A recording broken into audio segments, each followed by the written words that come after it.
नमस्कार दोस्तों, ACR classes में आपका फिर से स्वागत है। हम लोग मौलिक अधिकार को पूरा कर रहे हैं। फंडामेंटल राइट्स का ये तीसरा वीडियो है। इससे पहले हम लोगों ने एक दिन 12 और 13 अनुच्छेद पे वीडियोस देखे थे और दूसरे दिन समता और समानता का अधिकार देखे। आज स्वतंत्रता का अधिकार हम लोग पूरा करेंगे जो 19 से लेकर के 22 तक है। यानी 19 से 22 तक का जो अनुच्छेद है इसमें हम लोग देखें कि इसे कहते हैं स्वतंत्रता का अधिकार। स्वतंत्रता कितने प्रकार से दी गई है और कौन कौन से आर्टिकल में है, तो 19, 20 और 21, 22 ये जो अनुच्छेद हैं ये स्वतंत्रता से जुड़े हुए हैं। यानी फंडामेंटल राइट्स में अगर सबसे इम्पोर्टेंट चीज़ों की बात करें तो वो स्वतंत्रता का अधिकार है, क्योंकि हर व्यक्ति को जिस तरह की स्वतंत्रताएं मिली है, जैसे हमें जीने की स्वतंत्रता है और उसके साथ मतलब जिस तरह से भी अगर जैसे एक मेनका गांधी केस था जिसमें आया ये कि गरिमा में पूर्ण जीवन जीने का अधिकार है। 1951 में जब एक केस पहली बार आया था तो उसमें ये बात की गई थी कि सिर्फ आत्म और दैहिक स्वतंत्रता जीने का अधिकार है, लेकिन जब पासपोर्ट इनका जब्त किया गया मेनका गांधी का 1978 में, तो सुप्रीम कोर्ट ने एक निर्णय दिया कि सिर्फ जीने का अधिकार नहीं होना चाहिए, स्वतंत्रता में गरिमा में पूर्ण जीवन जीने का अधिकार होना चाहिए।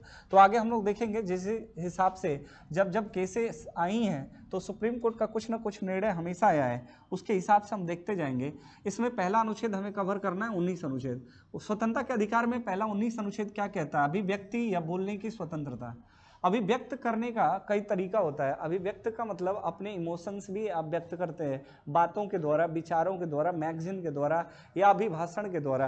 तो जिस भी तरह के आपके विचार है उसे आप प्रकट कर सकते हैं, ये आपका स्वतंत्रता होगी। इससे पहले इंटरनेट में स्वतंत्रता नहीं मिली थी। जो जैसे इंटरनेट पे आप कुछ भी लिखते हैं तो इंटरनेट पाने का स्वतंत्रता भी अभी गुलाम नबी आज़ाद केस 2019 से 20 से लागू हुआ है, जो जम्मू कश्मीर में अभी 370 आर्टिकल हटाया गया उस टाइम पे। तो देखेंगे कि कब कब कौन कौन से अधिकार इसमें मिले हैं। तो 19 में हम देखें तो सबसे पहले 6 आज़ादी है। इसमें एक और स्वतंत्रता थी संपत्ति का अधिकार। तो संपत्ति का अधिकार तो समाप्त हो गया 44वां संशोधन द्वारा। यानी अगर ये फंडामेंटल राइट्स होता तो था ही 1978 तक था। तो आप देखेंगे कई केसेस इस पे आई हैं, जैसे केशवानंद भारती, गोलकनाथ मामला, शंकरी प्रसाद मामला। तो इसमें अगर संपत्ति मौलिक अधिकार था तो सरकार को कार्य करने में दिक्कतें आती थी। अगर आपकी संपत्ति है, फंडामेंटल राइट्स है, अगर आपके मकान किसी रास्ते में ही पड़ जाए तो सरकार अब आपकी मर्जी के बिना नहीं हटा सकती उसे।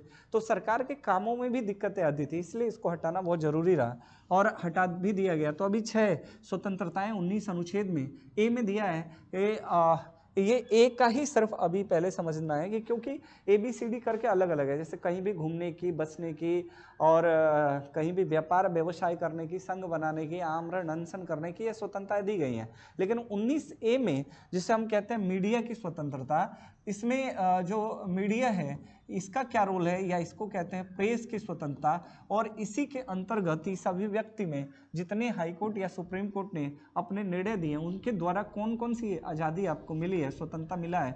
तो पहला है प्रेस की स्वतंत्रता, इसमें मीडिया आ जाएगी। तो पूछा जाता है प्रेस की स्वतंत्रता कहाँ पे दिया गया, तो 19A में ही। फिर एक हुआ क्या, इमैनुअल केस है 1986 का, चुप रहने या मौन रहने का। जैसे कोई भी व्यक्ति अगर उसे राष्ट्रगान गाने का इच्छा नहीं है और वो राष्ट्रगान गाने के लिए उसको बाध्य नहीं किया जाएगा, तो ये चुप रहने का भी अधिकार मिला है, या मुक रहने का। ये BPSC के पिछले एग्जाम का सवाल है जो अभी निरस्त हुआ था पेपर, वो प्राइमरी में दिया था। ये मुक या चुप रहने का अधिकार किसमें है? तो बहुत सारे लोग इसको 21 समझेंगे, लेकिन नहीं, ये 19 में ही है। बोलने की, चुप रहने की, और कौन कौन से शब्दों पे सरकार प्रतिबंध भी लगाती है वो भी देखेंगे कि क्या क्या नहीं बोलना है। तो मौन या चुप रहने की जो आज़ादी है इमैनुअल केस से जुड़ा है, 19 में ही है। फिर जानने का अधिकार, RTI आप दाखिल करते हैं, सूचना का अधिकार 2005 से लागू हुआ था, तो ये आपका है जानने का अधिकार, ये भी 19 में ही है। और इंटरनेट पाने का अधिकार, यानी 2019 में जब आर्टिकल 370 हटाया गया 370, तो बीजेपी गवर्नमेंट थी और गुलाम नबी आज़ाद वहाँ के बहुत अच्छे नेता जम्मू कश्मीर गए, तो वहाँ पे इंटरनेट शट कर दिया गया था। काफ़ी सालों, 1 साल तक से अधिक तक इंटरनेट बंद रहा। तो आज के समय में इंटरनेट भी हमारे जीवन का एक हिस्सा है और हर जगह इंटरनेट चल रहा है। इंडिया, याद रखिएगा, करेंट्स में भी इंटरनेट सेटिंग में नंबर 1 है पूरी दुनिया में, क्योंकि अभी मणिपुर हिंसा हुआ या जहाँ भी होता है तो इंटरनेट सबसे पहले बंद कर दिया जाता है। तो गुलाम नबी आज़ाद गए सुप्रीम कोर्ट और उन्होंने केस किया कि भाई इंटरनेट पाना, हमें भी तो आज़ादी है, स्वतंत्रता है। तो सुप्रीम कोर्ट ने इंटरनेट पाने का अधिकार फंडामेंटल राइट्स बताया 19A में ही।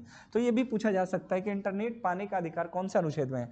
फिर राष्ट्र ध्वज फहराने का अधिकार, जैसे पहले 2004 के बाद से ये लागू हुआ है। जो आप देखेंगे कि तिरंगा घरों में फहराते हैं, ऑफिस में या अपने गाड़ी में भी लगा लेते हैं आप, तो ये भी आपका फंडामेंटल राइट्स है। तो सवाल कैसे आते हैं, अभी तो बीपीएससी में इधर से बड़े सवाल पूछे जा रहे हैं, कुछ भी दे देगा, जानने का अधिकार, इंटरनेट पाने का अधिकार, राष्ट्र ध्वज फहराने का, प्रेस की स्वतंत्रता, तो आप इसे तो जानते हैं, पर और बाकी चीजों को मौन रहने या चुप रहने, कई बार विवाद होता रहता है। आप कन्हैया कुमार को भी देखे होंगे, बहुत सारे लोग कहते हैं भारत माता की जय बोलो, वो कहता कि नहीं बोल सकते भाई, चुप रहना फंडामेंटल राइट्स है, जरूरी नहीं है कि हम बोलेंगे और आपके कहने पे या आपके दबाव पे हम नहीं बोल सकते। तो जैसे बोलने की भी आज़ादी है, वैसे चुप रहने की भी आज़ादी है।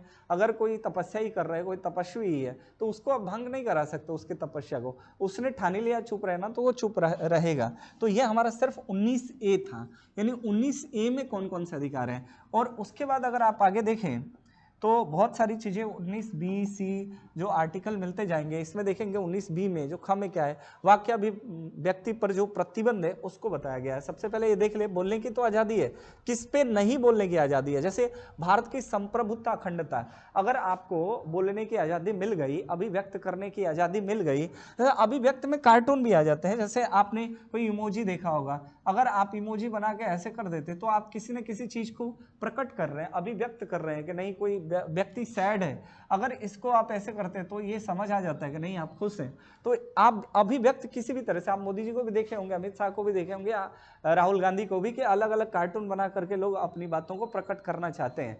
तो वो किसी भी तरह से आप इस तरह से किसी भी अभिव्यक्ति को प्रकट नहीं करेंगे जो भारत की संप्रभुता पे और अखंडता पे खतरा हो। उसके बाद अगर बात करें लोक व्यवस्था के हितों में, यानी कि लोक व्यवस्था नहीं, सरकारें कुछ बना करके लोगों की सुरक्षा के लिए कोई कानून बनाई है, उसके विरोध में आप बात नहीं कर सकते हैं। मानहानि के लिए भी है 499, 400, 500 ये आईपीसी एक्ट है, इस पे मानहानि किया जाता है कि आप किसी की छवि भी नहीं खराब कर सकते। सुने होंगे कि आप किसी को बोलते हुए कि आप फला व्यक्ति को नाम लेकर के आप बोल दे कि ये ऐसा है वैसा है, जो भी आप प्रूफ नहीं है, कोर्ट में नहीं है वो चीज़ें, तो आप उसकी छवि को खराब कर रहे हैं। और मैंने पहले ही बताया कि स्वतंत्रता में जीने का अधिकार है, पर गरिमा में पूर्ण जीवन जीने का भी अधिकार है, इसलिए आप किसी की छवि को नहीं खराब कर सकते हैं। न्यायालय की अवमानना, अगर सर्वोच्च न्यायालय का कोई निर्णय आता है तो हर व्यक्ति ये कहता है कि ये सर्वोपरि है और इसकी बातें हमें मानना पड़ेगा, या सर्वोच्च न्यायालय की बातों का अवमानना नहीं कर सकते हैं। अपराध उत्प्रेरण के लिए भी किसी को आप प्रेरित नहीं कर सकते अपराध करने के लिए। इन कुछ वर्डों पे 8 ऐसे शब्द हैं जिन पे प्रतिबंध है। उसके बाद कुछ अनपार्लियामेंट्री लैंग्वेज होते हैं, वर्ड्स होते हैं, कि जैसे आप पार्लियामेंट में कौन से शब्दों का नहीं इस्तेमाल कर सकते हैं, जैसे जयचंदी है, चाहे रावण है, चाहे कुछ इस तरह के इमेज खराब करने वाले वर्ड हैं, तो पक्ष हो या विपक्ष हो, उन्हें ये मनाही होती है कि आप पार्लियामेंट में ऐसे वर्ड यूज नहीं कर सकते हैं। आगे देखेंगे तो 20 इसमें अगर 19 में और भी है ना, बसने घूमने की आज़ादी, इधर लिखा नहीं था क्या, कहीं देख लेते हैं, क्योंकि ये ए और बी सेक्शन ही पड़े हैं। उसके बाद सी भी है, डी भी है, तो इसको हम लोग देख लें। जैसे संघ बनाने की आज़ादी है, कहीं भी भारत में आप संघ बना सकते हैं, दूसरा वाला खंड कहता है संघ बनाने, समितियां बनाने, ये अधिकार देता है, स्वतंत्रता देता है 19 आर्टिकल ए। 19 का ए हो गया, और दूसरे खंड की बात कर रहे हैं। 19A में ये सारी बातें थी, अगर हम इसे बी मान लेते तो संघ बनाने, समिति बनाने, सी मान ले तो आमरण करने की आज़ादी है, आमरण अनशन करने की आज़ादी है, यानी कहीं भी आप संघ बना सकते हैं, समितियां बना सकते हैं, लोग बनाते ही हैं, जैसे बजरंग दल आपका है, चाहे हिंदू युवा वाहिनी, कोई भी समिति बना सकते हैं आप। किसी भी मांग के लिए अगर आपको लग रहा है सरकार आपके विरुद्ध है या आपको उसके हित में काम करना है, किसी भी चीज़ के लिए मांग करना है सरकार से, तो भूख हड़ताल पे भी आप बैठ सकते हैं। उसके बाद डी भी है, कहीं भी बसने, घूमने और व्यापार व्यवसाय करने की आज़ादी है। कहीं भी बसने, कहीं भी घूमने और कहीं भी आप व्यवसाय व्यापार करने की आज़ादी है, व्यापार कर सकते हैं। ये पहले तीनों चीज़ों को जम्मू कश्मीर छोड़ के लिखता था, पर जम्मू कश्मीर अभी हमारा हिस्सा बन गया, 370 आर्टिकल हटा दिया गया, तब से आप कह सकते हैं वहाँ भी बसने के लिए आज़ादी है, घूमने की आज़ादी है और व्यापार व्यवसाय करने की आज़ादी है। तो 19 में ये 6 स्वतंत्रताएं, 7वां स्वतंत्रता संपत्ति का अधिकार था। और ए में ही जो न्यायपालिका है उसके द्वारा जो जो अधिकार मिले हैं उसको मैंने यहाँ बता दिया, ठीक है। और किन किन शब्दों पे प्रतिबंधित है वो भी मैंने बता दिया, ठीक है। चलिए तो हम लोग अब 20 को देखेंगे। 20 वाला अनुच्छेद क्या है, देखिए 20 अनुच्छेद और 22 अनुच्छेद, इन दोनों में बड़ा थोड़ा सा फर्क है, ध्यान देंगे तो। अपराधियों के लिए संरक्षण है, दोषी मुक्ति से है, एक गिरफ्तारी के लिए।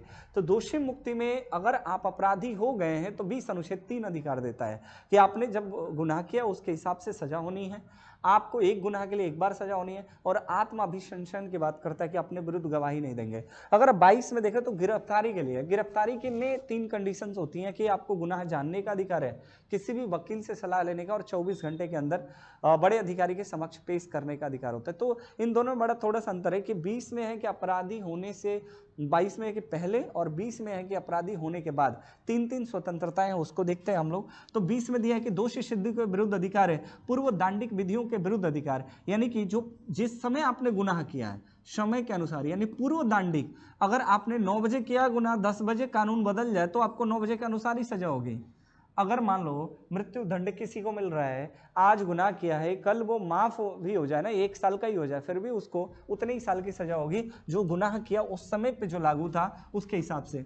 दोहरे दंड के विरुद्ध अधिकार है कि आपको किसी को भी, ये देखिए त्वरित सुनवाई या दोहरा जो दंड है ना, ये राजीव गांधी के केस में आप देखे होंगे कि राजीव गांधी की हत्या जब हुई थी तो उनके दोषियों को 2003 में, पहले तो आजीवन कारावास की बात हुई, फिर 2003 के करीब उनको फांसी की सजा माफ कर दी गई। फांसी की सजा माफ हुई थी, उसके बाद 2011 तक केस लड़े, उसके बाद फिर आगे कि नहीं इनको मृत्यु दंड दिया जाएगा, फांसी दिया जाएगा, आजीवन कारावास। तो उन लोगों ने कोर्ट में ये कहा कि भाई एक गुनाह के लिए हमें 2 बार क्यों सजा हो रही है, ऑलरेडी वो 20 साल से जेल में है, 2003 में ही उनको दे दिया गया तो होता फांसी या आजीवन कारावास दिया गया होता, तो जो वो लोग झेलें बाकी एक्स्ट्रा टाइम, उसको लेकर के कोर्ट ने ये कहा नहीं कि फास्ट ट्रैक सुनवाई भी होनी चाहिए और एक गुनाह के लिए एक बार सजा होनी चाहिए। तो याद रखिएगा कि ये बहुत तीव्र सुनवाई के लिए बात भी करता है, और दोहरे दंड के विरुद्ध अधिकार है, एक गुनाह के लिए एक बार सजा होनी चाहिए, 2 बार क्यों भुगतेंगे आप सजा। फिर आत्माभिशंसन में यह है कि आप कभी भी कितने भी गुनहगार हों, कोर्ट या कोई भी आपको यहाँ पे प्रतिबंधित नहीं करेगी कि आप अपने विरुद्ध गवाही दें। लेकिन यहाँ पे एक अपवाद आता है, अगर नार्को टेस्ट की बात हो तो नार्को टेस्ट में ये होता है कि जबरन आपसे वो उगलवाना होता है कि आपने गुनाह किया है कि नहीं किया है। तो याद रखिएगा इसके लिए बिना न्यायालय के आदेश पर आप नहीं करा सकते हैं। देखें न्यायपालिका से अगर लिखवा लिए हैं, कुछ मैटर देश का है, अगर मान लीजिए आतंकवादियों का है, चाहे कुछ भी ऐसा जानना है जिससे कि राष्ट्र का फायदा हो सकता है, तो आपको कराया जाएगा नार्को टेस्ट, नहीं तो नहीं कराया जाएगा। ठीक है, तो कई सारे ऐसे अपवाद आ जाते हैं, हर आर्टिकल में आ जाएंगे। जैसे वहां बताया हमने दोहरे दंड के विरुद्ध है, वैसे आत्माभिशंसन के अधिकार में भी नार्को टेस्ट याद रखिएगा कि ये एक तरह से अपवाद है। क्यों? क्योंकि अगर कोई बहुत ज़्यादा आवश्यक है तो सरकार आपको कोर्ट से परमिशन लेके करा सकती है। आगे आते हैं तो सबसे बड़ा और सबसे ज़्यादा पूछे जाने वाला जो आर्टिकल है वो 21 है। अगर 21 की बात करें, 21 अनुच्छेद के प्राण और दैहिक स्वतंत्रता, तो याद रखिएगा यहाँ पे बात यही होती है कि आपके आत्मा, आपके शरीर के प्रति आप स्वतंत्र हैं, किसी को भी अधिकार नहीं किसी भी तरह से आपको मेंटली या आपके आत्मा को या आपके शरीर को किसी तरह से कोई कष्ट पहुंचाए, या जीने का अधिकारी से कहते हैं आप जीवन जीने का अधिकार। तो देखेंगे किसी भी व्यक्ति को उसको जीवन अथवा विधि द्वारा सत्ता प्रक्रिया से वंचित नहीं किया जा सकता। यानी कि अगर विधि के द्वारा का मतलब ये है ना कि अगर सरकार चाहे तो मान लीजिए अगर बॉर्डर पे ही युद्ध लग गया हो, जब बॉर्डर पे युद्ध लग जाएगा तो जाना ही पड़ेगा आपको लड़ने के लिए, और वहां आप मारे जाते हैं तो वो आत्म और दैहिक स्वतंत्रता के विरुद्ध नहीं होगा। क्यों? क्योंकि विधि द्वारा बनी प्रक्रिया के अलावा कोई आपसे आपका जीवन नहीं छीन सकता। आपने मर्डर किया है, 302 लगा है, तो कोर्ट द्वारा फांसी की सजा होगी ही होगी, तो उसके अलावा नहीं हो सकता, ये बात करता है। फिर मेनका गांधी याद रखिएगा, ये केस जो है 1978 का, इसमें ये जुड़ा कि किसी भी व्यक्ति को सिर्फ जीने नहीं बल्कि गरिमामय पूर्ण जीवन जीने का अधिकार है। तो गरिमामय पूर्ण जीवन जीने का मतलब यह है कि आप ऐसे समाज में नहीं जिए जैसे मोहम्मद बिन तुगलक के साथ ही होता था कि हमेशा लोग उसको लिख के फेंक दिया करते, तुम पगले शासक हो, मूर्ख शासक हो, तो वो ऐसे ही फ्रस्ट्रेशन में आ जाता था। और आप देखे भी होंगे उसने राजधानी परिवर्तन किया इस गुस्से में, जो कि मूर्ख शासक कहा गया वो इस कार्य के वजह से। तो ऐसा भी नहीं है किसी को निक नेम से आप चिढ़ा रहे हैं रोज, वो आत्महत्या भी कर सकता है, सुसाइड भी कर सकता है। तो इसलिए कहा गया है कि गरिमा में पूर्ण जीवन जीने का अधिकार है, किसी तरह से किसी व्यक्ति के गरिमा को आप खराब नहीं कर सकते हैं। बाकी देखिए जीवन यापन का अधिकार इसी में है। जैसे दया मृत्यु जो अरुणा शानबाग केस है, ये अरुण शानबाग केस, ये एक ऐसी लड़की थी, यहाँ मैं बात कर लूँ कि 21 अनुच्छेद में करीब 34 ऐसे अधिकार मिले। आज के भी न्यूज में मैंने देखा कि सर्वोच्च न्यायालय ने जीने के अधिकार में, फंडामेंटल राइट्स में 2-3 चीजें जुड़ी है। हाल ही में जुड़ा है जलवायु परिवर्तन और बैठने का अधिकार भी जुड़ा है कि किसी भी व्यक्ति को, जैसे कोई कार्य ही कर रहा है, कहीं शॉप पे ही काम कर रहा है, किसी कंपनी में काम कर रहा है, तो ऐसा नहीं कि उसको अनिवार्य कर दें कि वो खड़ा रहे, डेली 12 घंटे 15 घंटे खड़े रहे, तो उसके जीवन जीने का जो अधिकार है उसका हनन कर रहा है वो। तो समय समय पे जुड़ता रहता है ऐसा अधिकार। जितने इंपॉर्टेंट है जो जुड़े हुए हैं उनको मैं यहाँ रखा हूँ, हम लोग समझेंगे। जैसे जीवन यापन का अधिकार, पहले ये कह दिया था कि सिर्फ जीने का अधिकार है, संविधान ने ये नहीं कहा था कि आपको जीवन खत्म करने का है। लेकिन अरुण शानबाग, इस लड़की का रेप हुआ था और ये कोमा में चली गई थी। 2004 में कोर्ट के द्वारा इसके गार्जियन इसको खुद से दया मृत्यु की मांग की है। तो ये केस चलता रहा 2011 में कोर्ट ने ये कहा था कि अगर कोई बहुत गंभीर बीमारी से जूझ रहा है और वो बहुत कष्टदायी है और जीने की कोई संभावना नहीं है, तो कम से कम 3 डॉक्टर से आप लिखवा करके और माननीय सर्वोच्च न्यायालय या उच्च न्यायालय के न्यायाधीश को लेटर लिख करके आप सुसाइड कर सकते हैं या दया मृत्यु ले सकते हैं, अन्यथा नहीं कहा गया है। यानी सिर्फ जीने का अधिकार है, मरने का अधिकार फंडामेंटल राइट्स नहीं है। आईपीसी 309 है, जो आप ट्राई भी करते हैं सुसाइड तो वो एक तरह से गुनाह होगा। ठीक है, आगे दुर्घटना के समय चिकित्सा पाने का अधिकार है। ये एमसी मेहता केस है 2002 से। शुद्ध वातावरण पाने का अधिकार है। विदेश जाने का अधिकार, ये मेनका गांधी से ही जुड़ा। पासपोर्ट रखने का अधिकार है। एकांतता या निजता का अधिकार, ये एनडी तिवारी का आप देखे होंगे ये केस था, जो पुट्टस्वामी केस है 2017 से। प्राइवेसी, राइट टू प्राइवेसी, यानी प्राइवेसी आज हम देखते हैं कि हर जगह प्राइवेसी लगा लेते हैं। यानी कि हम देखेंगे कि चाहे व्हाट्सएप हो, फेसबुक हो, तो हमारी प्राइवेसी है कि हाँ, प्राइवेसी में ही एक और चीज, विवाह करना भी प्राइवेसी का अधिकार कल का जुड़ा हुआ है। कल ही मैं पढ़ रहा था, शायद ये आर्टिकल आया है कोर्ट का, अभी जो हमारे चंद्रचूड़ हैं ये हटे तो कई सारे संशोधन करके गए हैं। इनमें यह भी है कि अब विवाह करने का अधिकार प्राइवेसी हो सकता है, जबकि विवाह करने का जो अधिकार है ये हमारा जो शक्ति वाहिनी केस 2018 का है, इसी में आएगा। तो आप देखेंगे कि ये प्राइवेसी क्या थी। एनडी तिवारी के जो बच्चे थे, वो नाजायज शायद कोई बच्चा था, लोग चाह रहे थे आप बताएं आपका ही लड़का है, तो उन्होंने कहा ये मेरी निजता है, मेरे मर्जी के बिना। आधार कार्ड की अनिवार्यता भी इसी पे खत्म की गई कि मेरे मर्जी के बिना कोई मेरे बारे में नहीं जान सकता, मैं जितना दिखाना चाहूँ उतना ही लोग दिखाए देखें। तो ये प्राइवेसी, राइट टू प्राइवेसी, ये 2017 में जुड़ा था। तो पूछता है निजता का अधिकार कौन सा आर्टिकल में है, तो 21 में ही है। उसके बाद है एकांतता, कारावास के विरुद्ध अधिकार, अकेले किसी को आप नहीं रख सकते हैं। कारावास में अगर अकेले आदमी है तो मेंटली भी वो डिस्टर्ब हो सकता है, इसलिए देरी से फांसी दी, यानी देरी से फांसी पे नहीं दिया जाएगा। 9 बजे तय फांसी देना, तो भाई 9 बजे के बाद जितना वो जिएगा उतना कष्टदायी होगा उसके लिए, तो समय पे ही आपको तय निश्चित समय पे ही फांसी देना है। जन के विरुद्ध अधिकार, ये जानने के विरुद्ध होगा, जन के विरुद्ध अधिकार नहीं है। ये जानने के विरुद्ध अधिकार, वो जो आरटीआई था वो तो आपका 19 में आएगा, पर यहाँ पे ये क्या है पता है क्या, मिस प्रिंट कर दिया हूँ तुम लोग। फिर आगे देखते हैं हम लोग, निःशुल्क विधिक सहायता का अधिकार जो आर्टिकल 21 में है। अभिरक्षा या आत्मा का अधिकार है। यहाँ पे क्या सेल्फ डिफेंस की बात की जाती है। जैसे अगर कोई आपको मारने आ रहा है तो आप खुद को बचाने के लिए किसी के ऊपर अगर आक्रमण कर रहे हैं आप, तो उसमें सजाएं कुछ कम होती हैं, क्योंकि वो अभिरक्षा की बात करता है, सेल्फ डिफेंस की बात करता है कि भाई कोई आया ही है मुझे मारने के लिए, तो मैं उसे उससे पहले क्यों ना मार दूं। तो ये आत्माभिरक्षा की बात करता है। शयन का अधिकार है, ये बाबा रामदेव से जुड़ा 2011 में। इनको जब रामलीला मैदान से पुलिस 2 बजे रात को उठा ले गई या दौड़ा ली, तो ये कोर्ट गए और बोले कि भाई रात को कौन डिस्टर्ब करता है। तो सुप्रीम कोर्ट ने ये भी अधिकार दिया कि सोने का अधिकार है, फंडामेंटल राइट्स होगा, उसमें आपको नहीं जगाया जाएगा। समलैंगिकता का अधिकार है, जैसे भारत में समलैंगिकता का अधिकार अभी थाईलैंड ने भी माना है, कई देशों ने इसे बैन भी किया है कि अगर कोई स्त्री है स्त्री से, पुरुष है पुरुष, या थर्ड जेंडर जो भी जिसमें इंटरेस्टेड है, तो समलैंगिकता पहले कई सारे हाई कोर्ट ने ये दिया कि लीगल है, कई सारे ने इलीगल भी बताया, पर समलैंगिकता का अधिकार भारत में अभी है। इसमें यह है कि कई ऐसे दोष भी पाए जाते हैं, जैसे नाबालिग है चाहे कुछ भी, तो उसके लिए आपको गुनाह होगा, पर 18 साल से अधिक के हैं, समलैंगिकता पे आपके डिसीजन सही माने जाएंगे। ये आपका मौलिक अधिकार है 21 के द्वारा। फिर जीवन साथी चुनने का अधिकार, ये शक्ति वाहिनी केस है।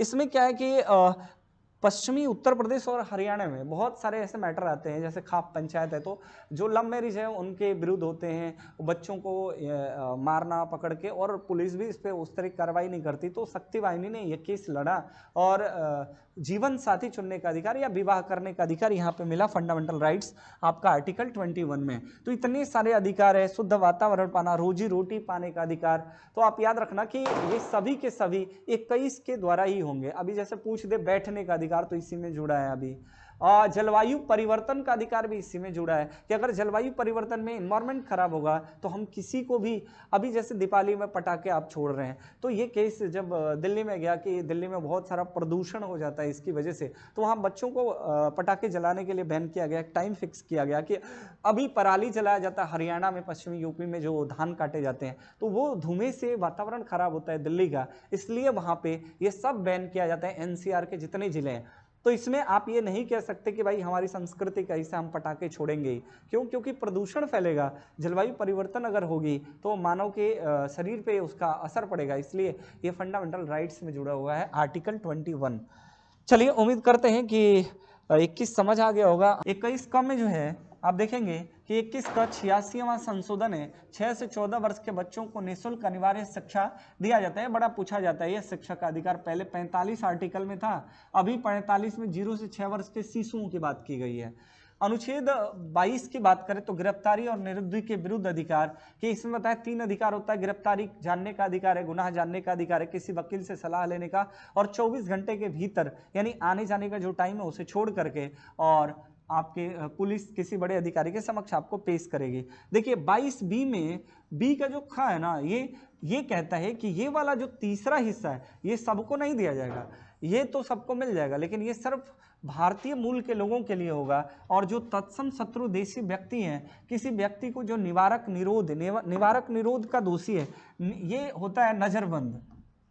नजरबंदी अगर किया गया हो किसी को, जैसे हमें संदिग्ध है, किसी भी व्यक्ति के ऊपर थोड़ा सा संदेह है कि ये आतंकवादी हो सकता है, ये कोई घटना को अंजाम दे सकता है, तो इसके लिए नजरबंद कर दिया जाता है। और वो नजरबंदी का जो केस है वो याद रखना कि हमारा जो अनुच्छेद है वो 22 में बी जो है इसके अंतर्गत नहीं माना जाएगा। जैसे आपको सरकार संदिग्ध में उठा ली कि नहीं आप आतंकवादियों से मिले हुए हैं, आप बम लगाने वाले हैं कहीं, तो ये 24 घंटे वाला टाइम नहीं मिलेगा आपको। अब वो रिमांड पे ले सकते हैं, जैसे टाडा पोटा एम कोका, बहुत सारे ऐसे केसेस हैं कि वो डायरेक्ट आपके ऊपर अगर लगती हैं तो वो रिमांड पे ले लिया जाएगा, वो 24 घंटे का अधिकार आपको नहीं दिया जाता है। तो याद रखिएगा ये 22B में आ जाता है, ठीक है। उसके बाद यह है किसी भी विधि के अधीन गिरफ्तारी किया गया हो अथवा अभिरक्षा में रखा गया हो, या अथवा निरोध अपराध कानून में निवारक निरोध में रखा गया हो, नजरबंद में। इसमें क्या होता है ना, निवारक निरोध में कि आप दोषी नहीं होते, जरूरी नहीं है कि आप दोषी हो, फिर भी नजर रख सकती है सरकार आपके ऊपर, तो ये वाला नहीं मिलता है। बाकी ये मिलेगा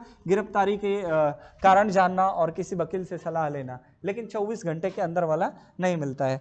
आगे देखें, इसमें दिया हुआ है जैसे दांडिक निरोध कानून क्रिमिनल लॉ में यही बताया, जैसे मीसा है, टाडा है, पोटा है, यूएपीए है, एनएसए है, ये सभी के सभी जो है आपके जो एक्ट हैं इनमें 24 घंटे वाला जो 22 का बी खंड है वो नहीं लागू होता है। अगर कोई आतंकवादी है तो उसको क्यों हम इतनी छूटें देंगे कि 24 घंटे, उनको तुरंत रिमांड पे ले लेंगे। जैसे संजय दत्त को आप देखे होंगे, तो ये कुछ केसेस हैं जिनमें ये सुनवाई नहीं होती है, ठीक है। 6 माह से अधिक तक भी इसको रखा जा सकता है। अब याद रखिएगा, इसके बाद हमारा आएगा शोषण के विरुद्ध अधिकार, धार्मिक स्वतंत्रता अधिकार, शिक्षा, साहित्य और उपबंध। तो आज मैं उम्मीद कर रहा हूं कि स्वतंत्रता का अधिकार आपका हो गया, और स्वतंत्रता के अधिकार में हमने 19 अनुच्छेद देखा।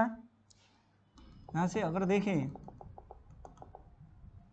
तो 19 अनुच्छेद से लेकर के यानी कि 19 देखे हैं, 20 देखे हैं, 21 देखे हैं, 21 का देखे हैं और 22 देखे हैं। तो एक बार बस 2 मिनट में आपका रिवीजन करा दें। 19 में वो सभी स्वतंत्रताएं हैं, जैसे अभिव्यक्ति की, बोलने की 19A में, और जानने के RTI वाला जो है, या फिर मौन रहने का, तिरंगा फहराने का, ये सभी का सभी जो आपका अधिकार है 19A में ही है। तो 19A के अलावा BCD में ये हमने बताया, कहीं भी घूमने, बसने, आमरण अनशन करने और व्यवसाय करने, संघ बनाने, ये सारे अधिकार दिए गए। संपत्ति का अधिकार इसमें था जो समाप्त कर दिया गया। 20 में अपराधियों के लिए 3 स्वतंत्रताएं, 21 में आत्मदैहिक स्वतंत्रता, 21 का में सर्व शिक्षा वाली बातें हैं, बच्चों को 6 से 14 वर्ष के निःशुल्क शिक्षा, और 22 में हमने बताया कि अपराधी होने से पहले 3 स्वतंत्रताएं आपको आपको दी जाती हैं। ये है स्वतंत्रता का अधिकार, जो मौलिक अधिकार का तीसरा खंड है। पहला था दूसरा है, पहला समता और समानता, लेकिन पहले वीडियो मैंने 12-13 अनुच्छेद ही बताया बस।